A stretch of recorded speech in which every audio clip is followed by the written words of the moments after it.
这台路虎发现5%窝了，据车主描述，是在跟朋友跑山后下山时减震直接瘫软了。本想直接开去 4S 销，打个电话预约。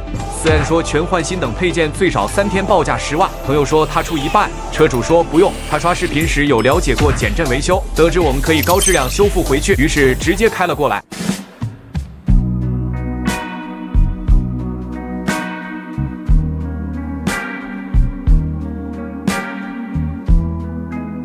到这就算是修复完了，师傅专业修复，给他点个赞。